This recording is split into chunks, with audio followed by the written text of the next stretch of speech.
In Lesson 2, we'll dive deep into the application process itself and cover both the quantitative components, such as class grades and standardized scores, as well as the qualitative components, such as extracurriculars, personal and college-specific essays, recommendation letters, and campus and alumni interviews.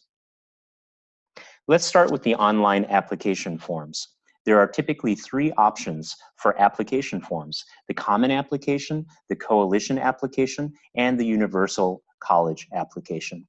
I would recommend using the common application form as it's the most widely used and will be the most time efficient. Any college-specific questions or essays will be selectable as supplemental material when you apply for that particular college. Second, you need to submit your class grades. Your high school must provide a school report, a mid-year report, and an official transcript that shows the courses you've taken throughout high school, your grades and GPA, and your class rank if applicable. You also need to submit standardized test scores such as the SAT or ACT, including 2 SAT subject tests.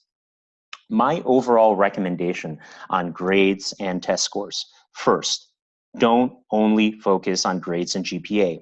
While GPA and class rank are useful, top colleges really look for the quality of your class selection throughout high school. So take as many advanced placement AP classes as possible. Show your desire to take the toughest courses and achieve strong grades and AP test scores. Second, while getting to a strong SAT score is important, the subject tests are also critical. I'd recommend at least 3 subject tests as opposed to 2, and show off your strengths in different areas. For example, calculus and English, or physics, biology, chemistry, and a foreign language like French or Spanish. Top-ranked colleges like to see students who take risks and stretch themselves in diverse subject matters instead of just playing it safe. So the quantitative parts of your application that we just covered, they only get you into the game. To truly differentiate yourself to admissions officers, you need to also demonstrate and communicate your qualitative uniqueness. Extracurricular activities like dance, arts, creative writing or journalism, cooking, photography and videography, inventions in science and technology, debate, speech, volunteering, civil and human rights activism, and athletics are just a few examples that can distinguish you. But it's not enough to just participate. You must show you can lead. You must take initiative to be a leader, a winner, and show high impact results. Being a champion or master in 1 or 2 activities is always better than just participating in many activities. Now let's turn to essays. There are personal essays and college-specific essays. Ultimately, the college admissions officer is trying to assess who you really are and whether you are, 1, worthy of admissions, and 2, can uniquely contribute to both college campus life as well as society at large. They want to understand how you think, how you communicate, what experiences you've had, and what you've learned from them, and how you can offer unique and compelling perspectives and value.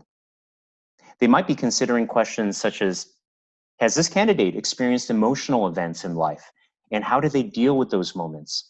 Have they faced adversity and shown courage? Have they dealt with loss or demonstrated grace under pressure? Do they have a sense of humor? And are they super creative?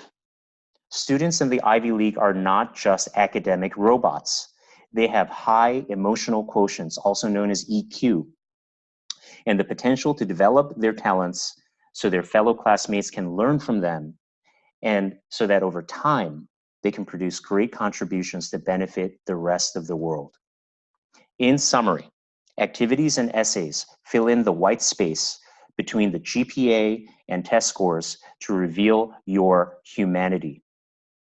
These are the areas in your application that you must work on the most to gain admissions into top American universities. There's a quote by Steve Young, former NFL champion and quarterback, of the San Francisco 49ers that goes something like this. Perception is reality. If you are perceived to be something, you might as well be it, because that's the truth in other people's minds.